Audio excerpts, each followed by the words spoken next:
I now call the Carroll County Board of Commissioners Thursday, September 30th work session to order.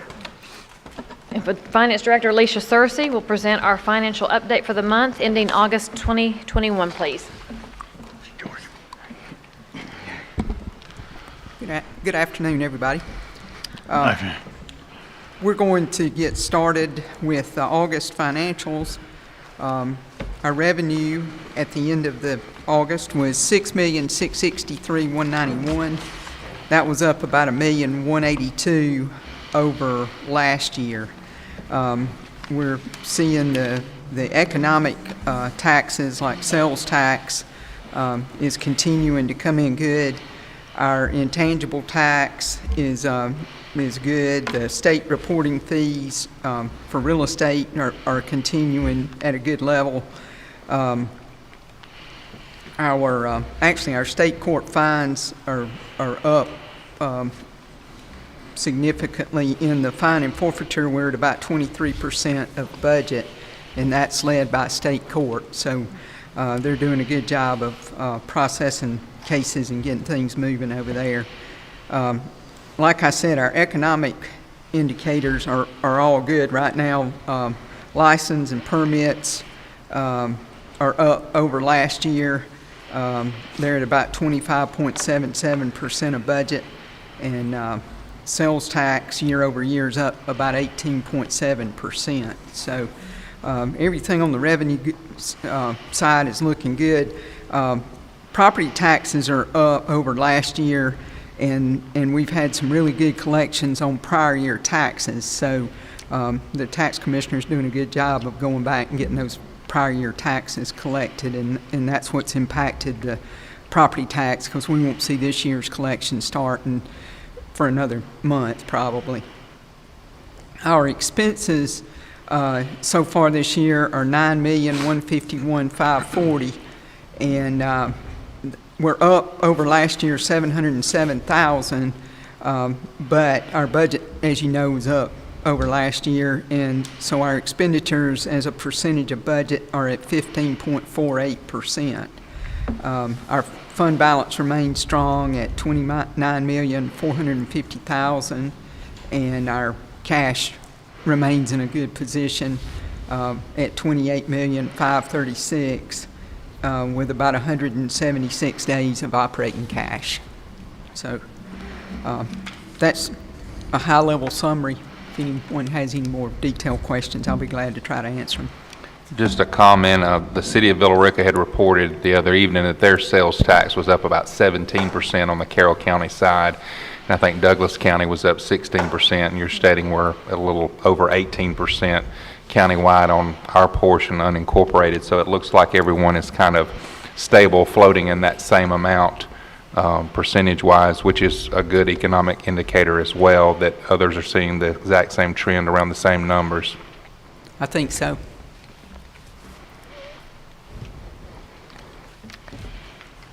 Seeing and hearing no further questions for Alicia, we'll move straight into the financial session.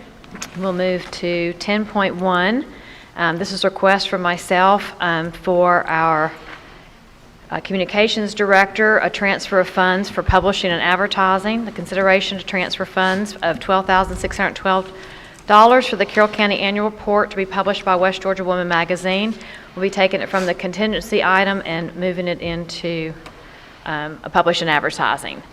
Any questions, concerns on this? I think it's a good idea that we're doing a formal professional publication. I know Ashley has done a lot, and we've done a lot that we're able to do for free, so to speak, but I think it's good for us internally to sit down and force ourselves to compile everything and highlight some of our departments. So I'm very pleased that we're moving forward with this. And as far as the magazine itself, I know I see that in a lot of different areas within our community, the public libraries, different things that I've read them as well. So even though it says West Georgia Woman, I mean, I don't think it's just women that read the magazine. So I'm very pleased that we're doing something of this sort. Great, thank you. Is any problem with putting this on a consent agenda for Tuesday night? Okay, seeing and hearing none, I will move that consent. The second item is 10.2, and we are Lucky to have Erica Stetter with the Community Development Director of the City of Carrollton and Kent Johnston with Carrollton Parks Director to present a request for the Georgia Outdoor Stewardship Program partnership with them. So, and Brett Ledbetter, also City Councilman, is here, so you're going to present for us. Thank you, Brett. Okay, thank you. Good to see everyone. It's been a while since I've seen you, and been a while since I've seen you, so I've run into this guy a few times, but and I see him at Victory on Sunday, first Sunday of every month, and I'm fortunate enough to run into Michelle quite often, so, but it is good to be here. I am here on behalf of the city, and I brought my, the people that really know everything over here behind me in case I mess up or leave something out, they can jump in. But the county has a park called the Little Tallapoosa Park, and the city has a park called Hobbs Farm, and we would like the opportunity to partner with the county to create a trail between these two parks. We have recently purchased 272 acres that is not contiguous to our property or yours at this point, but we would like the opportunity to apply for a grant, the Georgia Outdoor Stewardship Program grant, and you may have a copy of this in front of you, I think. And we need your permission to include you in the application for this grant. And what that does for us as Carroll County residents is it gives us more, we're going to get recognized more by this grant if we do it more on a regional basis than if we just apply for it as the city. These grants are typically awarded to more like a county or a regional project as they would be for something that was just for the city of Carrollton. So that's my reason for coming today. If you do want to take a look at the map, this is of course the Little Tallapoosa Park, and Hobbs Farm is down here. There's a little red line that runs through there. That's the actual trail. It'd be about 3.5 miles long. And it would be a soft surface trail. We'd have to put in some infrastructure, a couple of bridges. We'd have to buy some property. So the maximum grant that you can get under this program is $3 million. So of course we're asking for somewhere close to $3 million, $2,930,000. And so, but we've based all these numbers based on what we have paid for some property recently. How much money we spend to do greenbelt spurs and that kind of thing. So that's why I'm here today, is I'm asking the county to partner with the city and make an application for this grant. I think it'd be a wonderful thing for us to be able to connect those two park areas, and I'd love to do a project with the county. So thank you. Any questions? So Commissioners, if and when we receive the grant, then our portion, when we would do a separate vote again at a future time, and we would take the money out of the park SPLOS line to meet our part of the match, which is $366,125. But that, we're not voting exactly on that today, but that would be our match in the future. Right. Today, I'm just asking for the permission from the county to apply for this grant and include the county in that application. But I'm sorry, Michelle, I tend to leave out how much That's stuff okay. costs. I know they're interested in the money part. Everybody's always interested in the money part, and I apologize for leaving that part of it out. Madam Chair, my only question, I guess putting the cart ahead of the horse as far as maintenance or upkeep, if this does go forward and we are awarded and build this, there's probably not a lot, but there is going to be some upkeep. Do we have any idea of how we would work together or where we would budget from that standpoint? I think, Brett, that's where we bring Kent forward, because Kent and I sort of had some conversation. We were sort of brainstorming outside the box, so I like the idea that we're thinking so positive that we're going to get the grant. Yeah.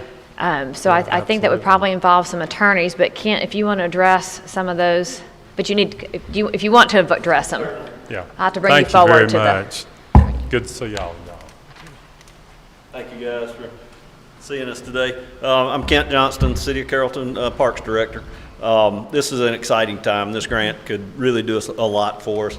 The Georgia Outdoor Stewardship Grant, $3 million for $750,000 is a pretty good deal. As to maintenance, we haven't worked everything out yet. We're looking at a gravel dust path, more than likely through there. There would be some wash occasionally. I was recently up at the Virginia Creeper Trail, and it's a gravel dust 18-mile path. It'll get little rivulets through it and things like that, but I feel certain we could work together. We would certainly be maintaining everything within the City of Carrollton grounds, properties, and that's a good portion of this. And then when we went beyond that, we would work with you guys to make sure the trail was passable, and we would cut trees as we needed to. And we have prison details as well, so we will work together on that, both I feel like monetarily as well as physically. So, Thank you. thank y'all for hearing us. Any more other questions? I just have a comment, I guess. First, I'm all for outdoor recreation, especially this passive nature that probably won't require a lot of maintenance. But I'm also advocating and working on a similar type situation for McIntosh, and hopefully in some time in the future, I don't know exactly when, we can expand down there and maybe even couple up with the state park across the river is kind of my vision for the future of that, while some opportunities are here. I guess I'm just wondering financially, with other opportunities down the road, if we put in roughly $370,000,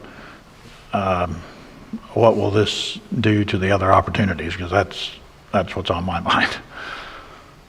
I think this GOSA grant, the Georgia Outdoor Stewardship, comes back around every 2 years. And if they see the success of one, I feel like that they may look favorably on another as well. So, I mean, this is a great, another big plus to me is we're protecting drinking water quality above Carrollton's water intake plant, and that just protecting that river corridor, wildlife flyway, pollinator corridor, and a little bit of, and it's a beautiful area too. Mm-hmm. So I don't know a whole lot about the around McIntosh and the Chattahoochee, but I would say we could move forward on several fronts as time goes by. So, but. If there's not any further questions, are y'all good with putting this on a consent agenda for Tuesday? Yes. Okay, thank you. Thank you. Thank you, City of Carrollton. 10.3 is Magistrate Court Software. We have our IT Manager, Jacob Parsons, here to present the purchase request that was discussed back at our work session. Afternoon, Work Madam. retreat, excuse me, our work retreat, and Jacob's here to give us all the details. All right, Madam Chair and Commissioners, thank you for having me. First time to get to present in front of you as the IT Manager. I was at the SO for a little while and then got moved over, so wonderful to get to do this for y'all. I'm bringing forth to you the purchase of a software for the Magistrate Court. We got handed to us a deal that what they had for the state is going out of support December 31st of this year. So it's kind of give us a short timeline in finding someone to present a software to. So we got together and found a couple of them, and this one is CJT. This is something that is in 66 magistrate courts already. They are in over 100 courts, as well as through probate and other areas. So looking at this software, if you look at your exhibits, I'm going to go over a couple of the exhibits talking about the platform and talking about how this is going to transition into making their application functional after the first of the year. Looking at Exhibit A, it does say pricing first, but I'm going to explain exactly what the software is to help get to the pricing platform of it. This is a complete magistrate platform. This is a 100% online platform. So it is something that is hosted outside of here that is not hosted at the county. We do not have to purchase a server for it. We don't have to purchase software for the server to host it, and all along those lines. So with this, that provides them the magistrate court management.net, this being civil and criminal things that they do, the services for that court. This allows reporting, scanning, and all the lines that they would do for the magistrate service for the county. This also includes an online warrant platform. And this being total online, this platform will allow law enforcement officers to, if they need to do a warrant, they can contact the judge, video conference, or what have you, to sign a warrant, whether that be a regular arrest warrant, it could be a search warrant. And dealing with those things, being in law enforcement previously myself, anything that is time consumption with evidence, you want that pretty quickly. But this also, and I don't like to say it this way because everybody doesn't like to hear COVID a lot, utilizing this, we're trying to use the ARPA funds to pay for this. This being an online platform, it allows us, for the constituents of the county, e-filing and what have you for a service of magistrate court. They do not have to come in person to the magistrate court to be face-to-face with our employees. This allows them to do it from home. This also allows, if need be, they have to come to the magistrate court. We set up kiosks for them to use the kiosk instead of, again, getting in front of that employee. So that this being totally hosted, it allows us for futuristically to perform, health protection and other social distancing that we might have to utilize from now on in IT. So anything that is not, something hosted here for the county, it allows us to present further, for protection for that. Along these lines too, you'll see in the payment schedule, and thank you for Ms. Blackman and Joel Tysinger and all the other ones helping me with this, because the legality of it is, for, definitely for them. So, but the upfront cost of this is $80,000, and it's $500 a month for the maintenance / upgrades that we might have to do. It's all included. And what else is included is training. So we will not have to pay the company to come in and train the employee. They come and do that for us. And looking at, you can see here the payment schedule, 10% of the upfront, 40 remaining once they have confirmation from us, and the rest of it is due 30 days after the go live date. And the good thing about this payment schedule, it allows us to look at data from other platforms that we've used in the past, and if the magistrate court chooses to bring that data over, we get to test the integrity of that data before we go live. And the good thing from them, they don't want us to go live with corrupt data and move it over. So that is an Exhibit A. Exhibit B just shows you different things of requirements from us that we've already, took care of, whether it be the actual hardware that they have there. And the good thing, this being, again, totally fully online, it is, as long as we keep the internet on, they can get to their platform. So it's something that does as well. And something else I wanted to add to that's in here is backups. We always like, backups when it comes to IT. It being hosted, they're backed up by Loom, which we use online backups for as well. They're backed up every single day. So if something goes wrong, they turn it right back on. And they also, free of charge, is going to allow me to capture that data and back it up here as well. So if something not only goes wrong there, I have the data too. So, but with that, you'll see in the other parts of the exhibit just some more terminologies. I want to point out the SLA, meaning what they will do for us if something does go wrong. You'll see priorities. If business is halted, they show up at the doorstep ready to go. If it's even just a question, they're there to help us. So it's not something that they're going to just set aside and say, here's your platform, good luck. So we've talked over and over again with them on this to make sure they provide us the support we need from here on out. With that, do you have any questions?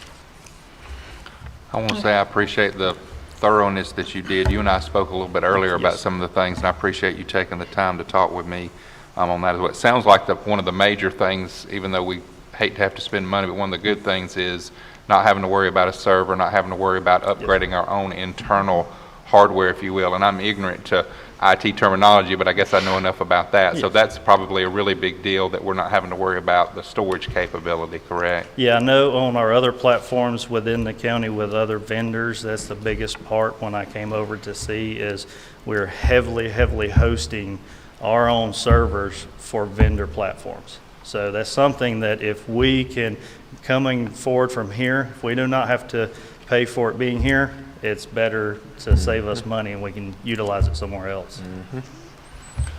Ms. Blackman, I have, because I know some of this was updated very recently in the contract, but as far as the 3-year and the 36-month, if there was any time that we felt that we needed to terminate the contract, there's not any big monetary loss that we would incur.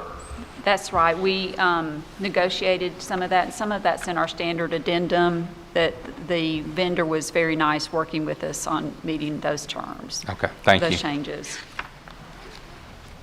And as anti-automated as Judge Johnson is he fully on board with this and supporting it, or? Yes, sir. This is one platform. Once he saw it, because the platform that he's on now, we found one that he's used to, and that eased it a little bit longer. So. Good. All right, I just want to make sure my math is correct here. We're going to pay $80,000 up front Yes, sir. and then $500 a month maintenance fee, Maintenance and support. and it's for 3 years, so we're looking at $18,000 over the next 3 years. Correct. Okay. Any further questions? Are you good with putting this on a consent agenda for Tuesday night? Okay, great. Thank you, Jacob.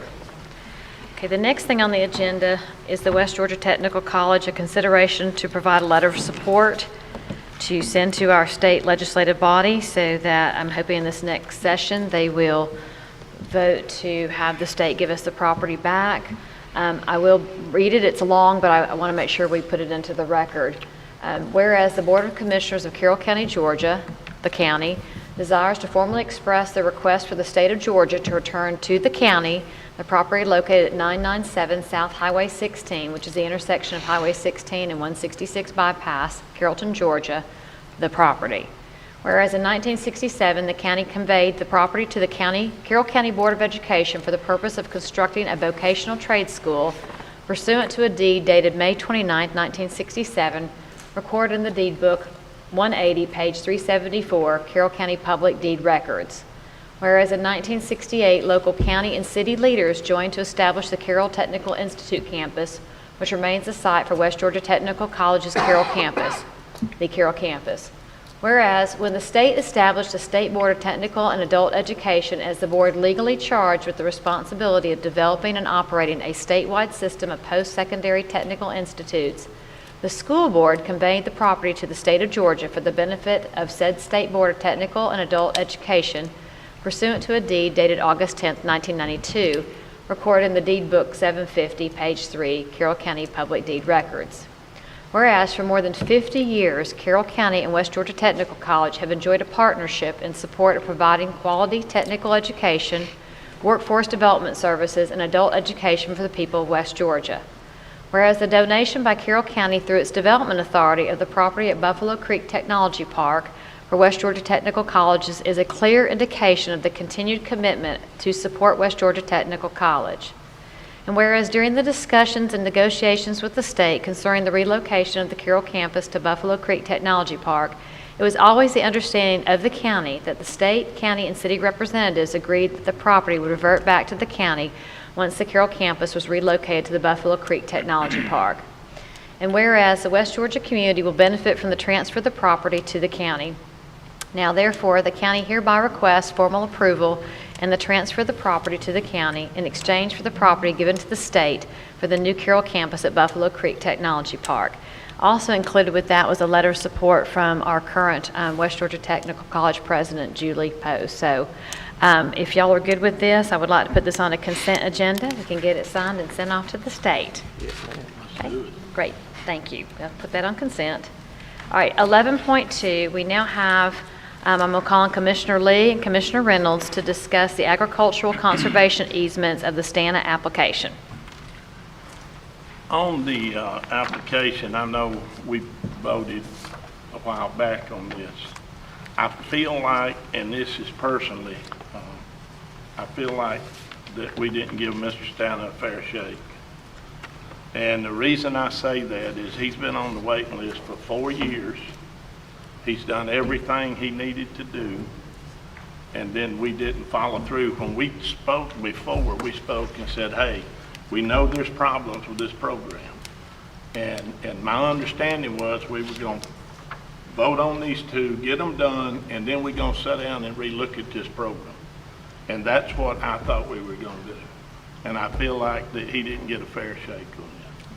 Thank you, Commissioner. Mr. Reynolds, would you like to add to that?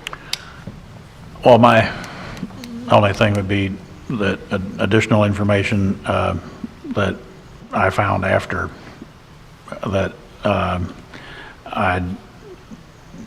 I do feel Mr. Stana is sincere, and that even in his prior dealings in another county, he gave his property to a park for recreational enjoyment of that county, and I think he's committed to these types of programs so that land can be preserved, and especially agricultural land. And this particular property, from my understanding, again after we met, is that it's contiguous with some other properties that are also in the program. So I think that further exemplifies the intent of the program. So those are things that kind of evolved after we met, and I feel that the sincerity of the applicant goes a long way with me. Well, he actually, I think he provided some paperwork where he actually converted some of his property from a trailer park or a mobile home park back to agriculture. Yeah, that going from a high-density residential to now ag, the significant downzoning of that for the intent of preserving the property, I think speaks for itself. I think that's pretty sincere. Yeah.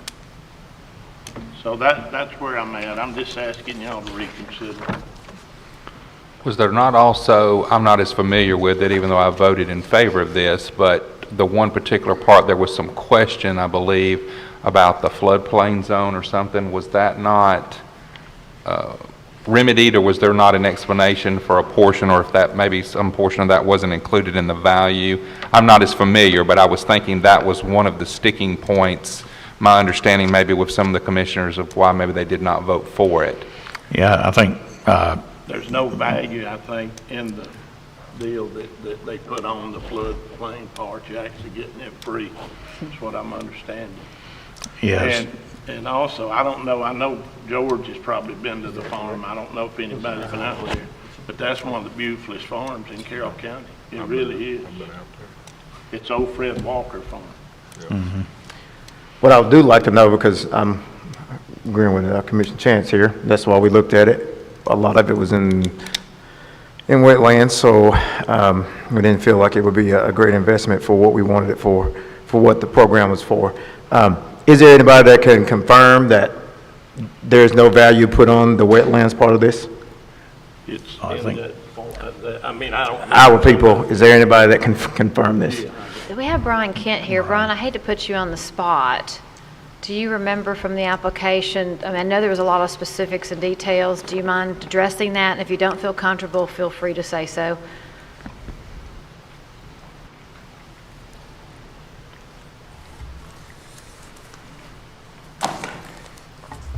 Good afternoon.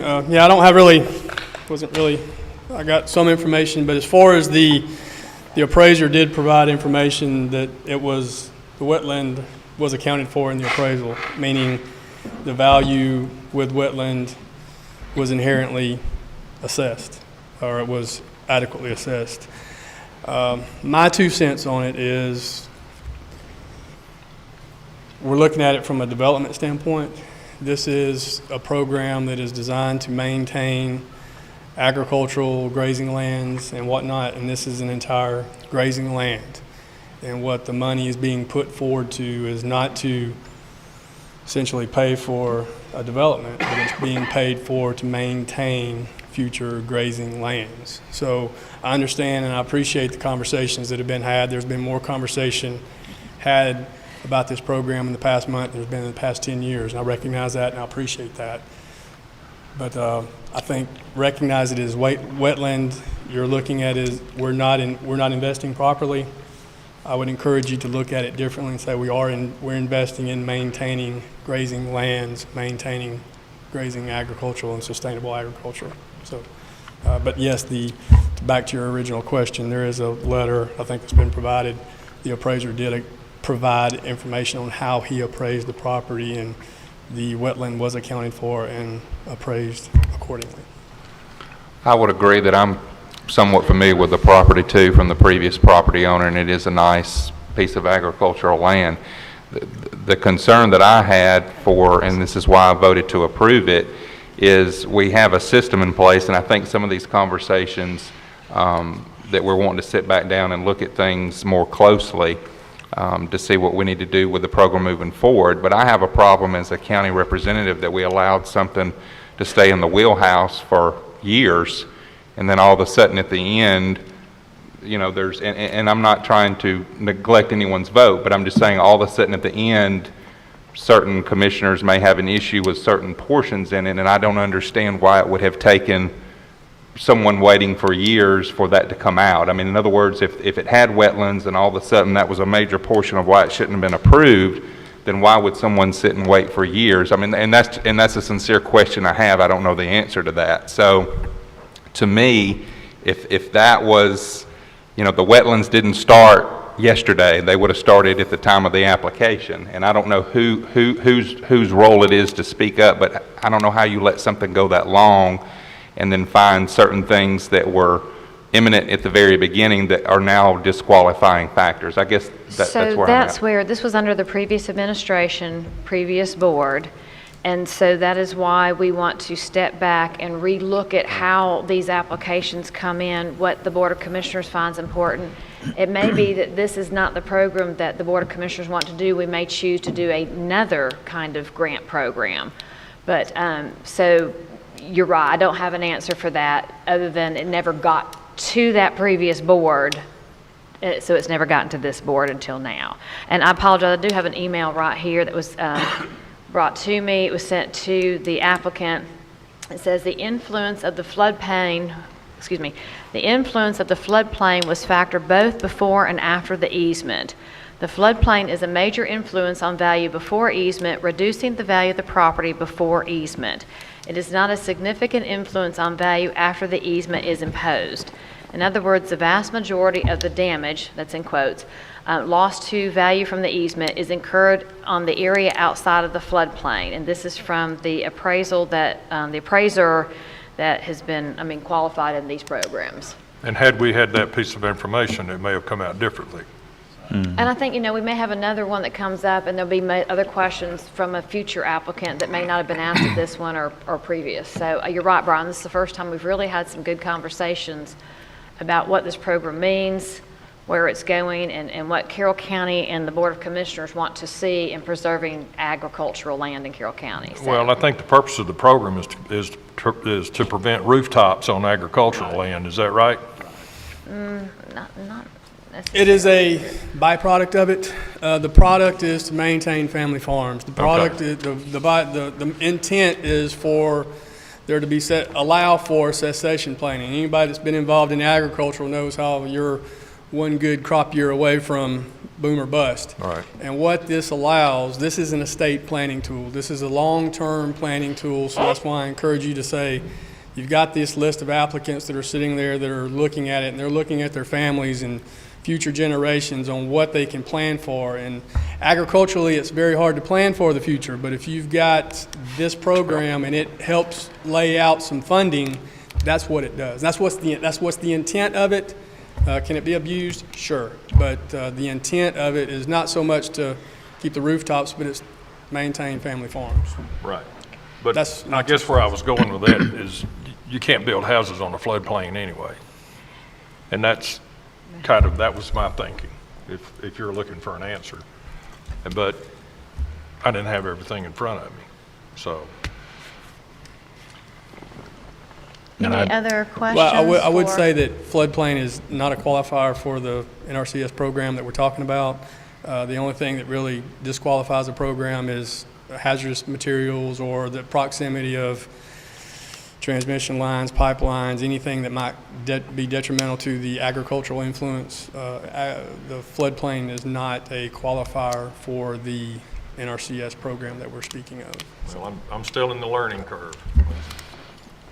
The only thing I'd like to add is, just as I spoke for the Stobers, the applicant in my district being sincere with agriculture and farming and that kind of thing, I now understand that Mr. Stana is just as sincere and involved in agriculture and so on as they were. So, Are there any further questions? If not, are y'all okay with putting this on a consent agenda for Tuesday night, or do you want more time to think about it before Tuesday? I'm good. Consent? I don't Okay. have a problem. Thank you, Brian, for being in the end there. But might as well just stand right there, Brian, because you're 11.3, our streetlight special tax district. Thank you, Commissioner, for relooking. The special tax district, this is before you, to give a little bit of it, I only come up about once a year to talk about it. Carroll County requires special tax districts being created for streetlights when we develop subdivisions. Subdivisions that have 24 lots or more, more than 24 lots, 25 lots or more, requires streetlights. Since Carroll County requires those streetlights in our subdivisions, we require that a special tax district to fund the payment for those streetlights to maintain continuity of service for those streetlights.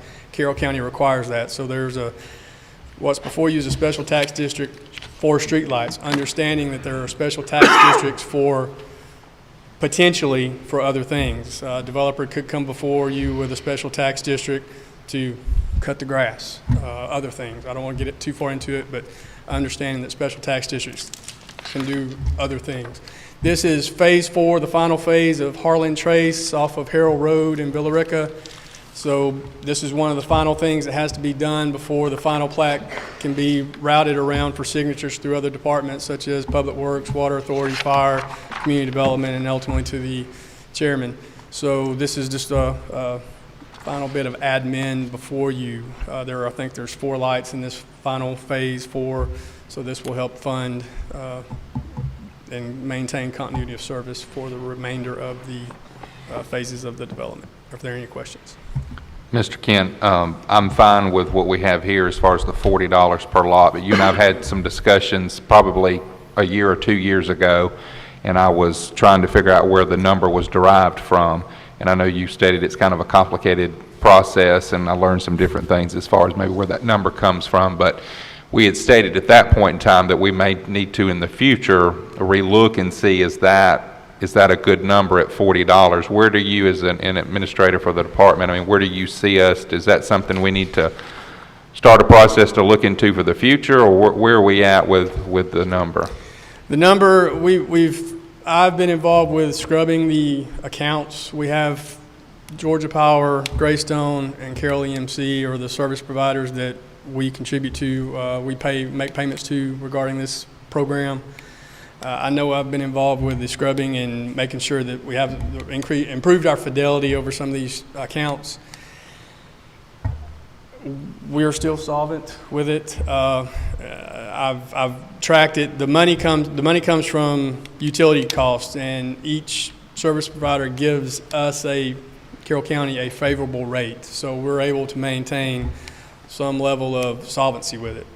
I think we're fine at this point, but just I always throw out that this is a tax rate that at some point in the future could need to be increased, and the mechanism of how we go about doing that it would have to come before y'all, and we have not increased this since this is a program that's been in place since 2003. And I do know that other municipalities, Douglas County, for instance, they do it through their water and sewer authority, WSA. So it's on people's water bills. We do it on property taxes. So we're fine now, but we'll always recognize that this is something that could potentially have to be increased. So a fair statement would be if we came to that point in time, you would obviously communicate that with your department head or with the chairman.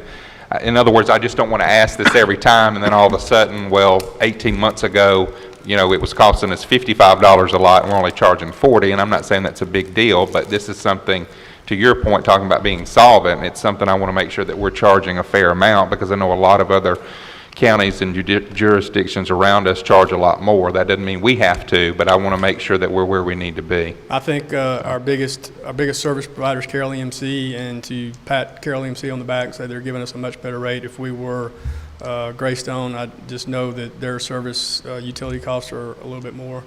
So I would just pat Carroll EMC on the back for giving us a good rate. Thank you. Any further questions for Brian?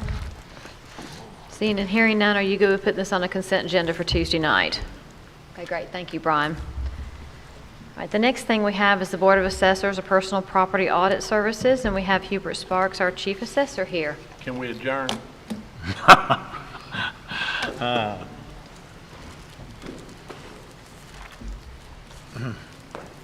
Thank you, Chairman, Commissioners. Before we talk about the contract itself, let me give you just a little bit of background of how this came to be and why we're here today. Going back to last year, the Board of Assessors received the findings from a 3-year digest review that was conducted by the Georgia Department of Revenue. And in that review, which was a very good review, I might add, but in that review, it stated that there have been desk audits performed, which means your people are doing what they're supposed to do, but there's been a lack of detailed audits performed on business personal property accounts. So after that finding came forth, it was also noted in that according to the Appraisal Procedure Manual, 560-11-10-.08, that this is a requirement to do so. So the Board of Assessors began discussing, what do we need to do to fix this situation. When we started researching back, 2011 was the last time that the Board of Assessors conducted business personal property audits by an outside firm. So the board then instructed me to issue requests for proposals for companies or for vendors that could perform these services. So we issued those RFPs in January. February, we got some quotes back from 3 different vendors. Those 3 different vendors were Mendola Consulting, LLC, Trailer Business Services Incorporated, and Municipal Audit Professionals, LLC. And all of these vendors were very reputable in the industry and certainly had good qualifications. At that time, we were in the middle of a pandemic, so the Board of Assessors thought that, due to time constraints, we may need to wait until the upcoming budget period to see if there's money or funding allowed for this. So they put that off. After the budget or the new budget period came about and the budget was approved, then the Board of Assessors then reached out to all 3 of these companies again and said, hey, we need to confirm that price going back to the first of the year. Is it still good? 2 of these companies said that yes, their price quotes were good. One of the companies then said, actually, we've made some adjustments to those prices. The prices are a little bit less now than what they were before, which was a good thing for us. The Board of Assessors reviewed the price quotes and all the references that went along with it, and they selected Municipal Audit Professionals, LLC, as the company that they would recommend performing these services. Concerning the contractual agreement itself, at that time the board then instructed myself, to get with our county attorney, certainly with Stacy and municipal audit, some of their representatives, and try to spell out a contractual agreement that would be acceptable. One of the things that I will notate in the contract that you have before you is that at the time when we submitted the request for proposals, there are 6 different categories of which they gave a per account fee structure, but we did not state what our budgetary amount was to spend on this program. So in the contractual agreement, we did state a maximum. We had budgeted $40,000 for this project, and we stated in the contract that, you know, this service will not exceed that $40,000. So the Board of Assessors then approved the contract, and this is why I'm here today. Official Code of Georgia annotated 485298 requires final approval from the Board of Commissions. So I would come before you as humbly as I know how to ask you if you would be so kind as to approve said contract. I got a couple questions for you. Yes, sir. So the 40,000, maybe I'm missing it in my copy here on the screen. Is that actually stated? I see professional fees, and it's based on the fair market value range of the selected property. So, and it doesn't give detail as to how the sample will be selected, like how many of each value range and so on. So anyway, I'm just wondering, the 40,000, A, is that stated in the contract for sure? Yes. And then B, is that enough to give us a satisfactory audit that would satisfy Department of Revenue requirements based on this fee schedule? So on the very next page where you're seeing the professional fees, item number 8, and then you see the chart there that's got the six or seven ranges there of what the fees per account fee is. On the very next page, which is page 4 of 5, fourth paragraph down, notwithstanding anything to the contrary herein, in no event shall the compensation paid to municipal audit professionals during the initial term exceed $40,000. Okay. So that is specified in the contract. Now, concerning the question, or the part of the question about whether or not that gives us enough money, there's about 6,000 personal property accounts out there. They haven't been looked at, as I said, in about 10 years. So we're going to start with those accounts that probably hadn't filed a return in a number of years, and we're going to go through those first, but we really don't know how deep we're going to go with that, so I can't stand here and say, hey, we can get all this done for $40,000. If there's additional work that needs to be done, then we'll revisit that next year, and I'll come back before you again at that time. For clarification purposes, as you stated, this is in your budget. You're simply before us today because contracts have to come before the Board of Commissioners, correct? That's correct, yes, sir. Well, I'd just like to have an audit done that would satisfy state requirements. Yes, sir, agreed. And so the only thing that kind of puzzles me is if they select, for example, 30 properties that are valued between $1 million and $4.999 million, then at $1,500 a piece, that may not give us a broad enough scope to satisfy the. So it also states in the contractual agreement that this criteria, it must follow the audit selection criteria, which will be attached here within. So just the selecting of a certain dollar amount of accounts is not going to happen. It's going to be based on the performance. In other words, whether or not these companies filed the account or filed the returns on these accounts to start with, and then, as I said, we'll dig deeper into that. We'll look at industry standards to see if they did meet the qualifications that they should have met, in a future time. Mm-hmm. Okay.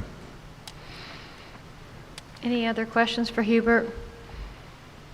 Seeing and hearing none, are you okay with putting this on consent? Okay, great. Thank you, Hubert. Thank you. Okay, our last item for the works session is 11.5, a Whitesburg intergovernmental agreement. We have Public Works Director Charles Pope and our County Attorney Stacy Blackman.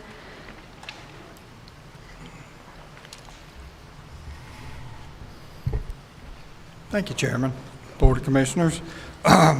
What we're here just to talk about tonight is intergovernmental agreement between the City of Whitesburg and Carroll County Board of Commissioners. And what they're asking us to do is to clear their property, do the storm tension water work, demo a house that's already on the property, and do the grading for where their new city hall is going. And I think Ms. Blackman has executed the intergovernmental agreement. Am I correct by saying that they've already had the hazardous material removed from the property and the correct paperwork is filed?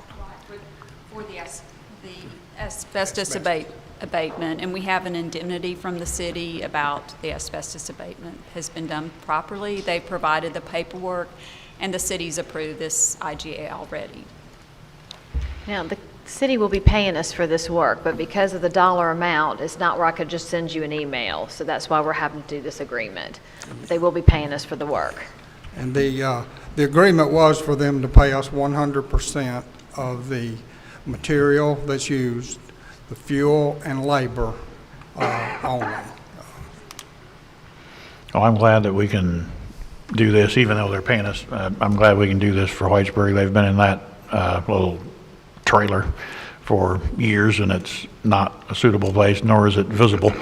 So this will put them up there at the road and be a nice facility. I'm glad it's taking place. So. Yes. And if everything works out good, we'll probably start this project in about 6 weeks. And of course, that'll be a good wintertime project for us. And we might work on it 2 days and it rain 3. We might work 2 weeks and it not rain. But it's going to be stretched out through the winter just to do this project.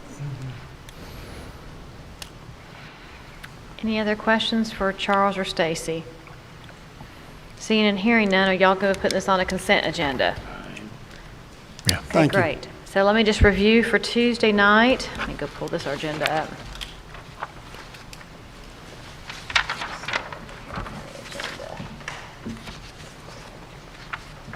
Back to my main agenda somewhere. Okay. So Tuesday night, we will have 2 special presentations, and then we will go into zoning, of which there's 1, 2,